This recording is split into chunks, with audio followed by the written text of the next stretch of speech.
In this lesson, we're going to continue to discuss paragraph formatting. If you'd like to follow along, go into the File menu to Open. And in the Sample Files folder, scroll down to 0704, Get Composed, and just click Open. What is text composition? It's the way that an application decides to end each and every line within a paragraph. All other layout programs besides InDesign, as well as all word processing programs, do composition pretty much the same way, one line at a time. So what it does is, as the text gets towards the end of a line and there's no more room, it will either add a hyphen to a word and bring the rest of the word down to the next line, or bring a whole word down to the beginning of the second line. And then it does the same thing in the second line. Gets towards the end and there's no more room, it will either add a hyphen or bring a whole word down to the third line. And it does the same thing in the third line, and continues doing that same process in each line all the way throughout an entire paragraph, one line at a time. Because it is working one line at a time, some unusual things can happen towards the end of paragraphs, or even in the middle. Like, take a look at what is happening here.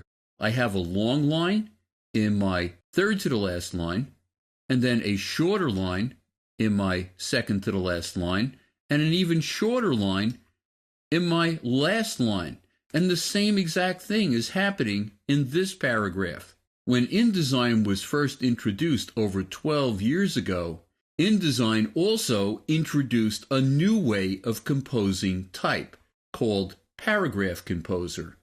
Even though the text is exactly the same in this column as it is in this column, you can see that the nice in and out look of the rag is much more consistent and even using Paragraph Composer.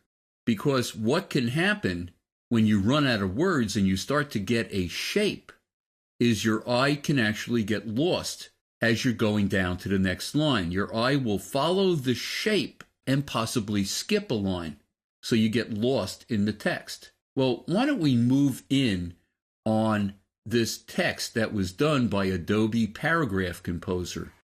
I'm going to go to my Zoom tool and just click and drag across that column of text. How does Paragraph Composer work differently? Well, it is looking at one line at a time, but at the same time that it's looking at each individual line, it's considering what will happen with the breaks 5 lines above and 5 lines below in this paragraph. So, with most paragraphs, it's actually considering the breaks in the entire paragraph at once. And it does work a lot better. You can actually see that the rag of the type is much more consistent and much less dramatic than it is in the other column of text that's using single line composer. But there's also a problem with Paragraph Composer, but it's not a big problem. Let me just scroll up a little bit here. Let's say I wanted to bring down this particular word manually. I wanted to do a forced line break. Well, so I can see what I'm doing. First, I want to go under my view options and turn on hidden characters so I can actually see what's going on. And if I wanted to bring this word down to the beginning of my second to the last line, if I were to do that using Shift Return or Shift Enter, it's possible, because it's considering everything that's above this particular line break. It's considering 5 lines above at the same time in that paragraph. I have to find a way to lock in everything that I'm happy with above the line break that I want to make. So what I'm going to do is go to the end of this third line, and I'm going to hit a Shift Return or Shift Enter there. And what that's doing, it looks like it's doing nothing to the text because it's not. It's actually locking in these 3 lines at the beginning of the paragraph. So when I click in the next line and I want to bring this word down, it's not going to do anything above this line because this is locked in by this shift return. So now let me get an entry point right before this word that I want to bring down in the third to the last line. And I'm going to hit shift return or shift enter. And you can see it didn't change anything above because everything above was locked in by this shift return shift enter forced line break that I added in the line above the line that I actually wanted to move a word down to the next line. So it's a good workaround.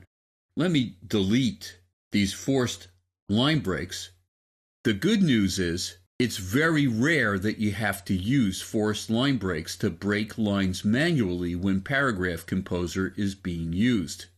And that's because it does such a good job. I mean, this looks a lot better than what I had accomplished with my forced line breaks.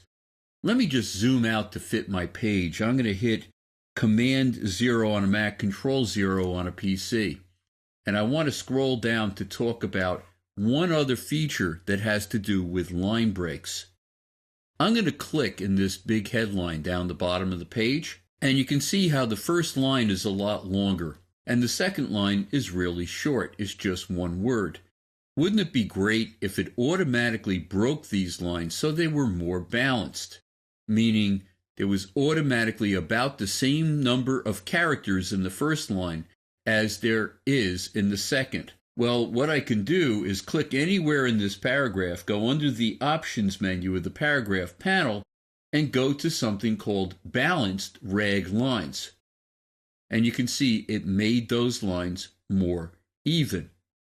We're going to continue to discuss paragraph formatting in the next lesson.